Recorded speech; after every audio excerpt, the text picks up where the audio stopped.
আমি যোৱা সপ্তাহৰ পৰাই আমি যিখিনি আমি পৰিদৰ্শন কৰিব লাগে যিটো ধৰণৰ দৃশ্য হৈছে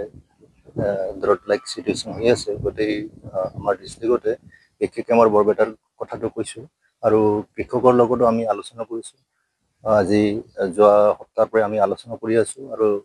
আমাৰ যিখিনি ফিল্ড অফিচাৰ আছে এডিঅ'ৰ লগতো আমি মাজে মাজে আমি এইবিলাক কথাটো আলোচনা কৰি আছোঁ আৰু ছাৰ্ভে কৰিব দিছোঁ আমি এতিয়া যিহেতু বৰপেটা ডিষ্ট্ৰিক্ট দেখা পাইছে প্ৰায় 25% এইখিনি মানে ধান ৰুব পাৰিছে কৃষকে আৰু বাকীখিনি অলপ বেছিকেই তাৰমানে কিছুমান গাঁৱত এফেক্টটো হৈছে গতিকে সেইখিনি আমি পৰিদৰ্শন কৰি আমি যি প্ৰতিবেদন দিম আজি ডাইৰেক্টৰ অফিচলৈ আৰু সেইটোলৈ আমি পিছত কি ব্যৱস্থা লয় চৰকাৰে সেইখিনি আমি দেখা যাব কেনেকুৱা ধৰণৰ ব্যৱস্থা ল'ব সেইখিনি আজি সিদ্ধান্ত নিশ্চয় উচ্চ পৰ্যায়ত আমাৰ এইখিনি কথাখিনি জনাব বৰপেটা ডিষ্ট্ৰিক্টত প্ৰায় খেতিয়কৰ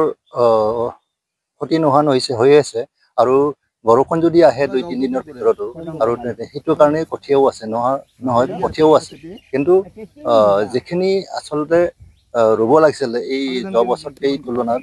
এই বছৰ একচুৱেলি প্ৰায় 60% হ'ব লাগিছিল এতিয়ালৈকে আমাৰ 25%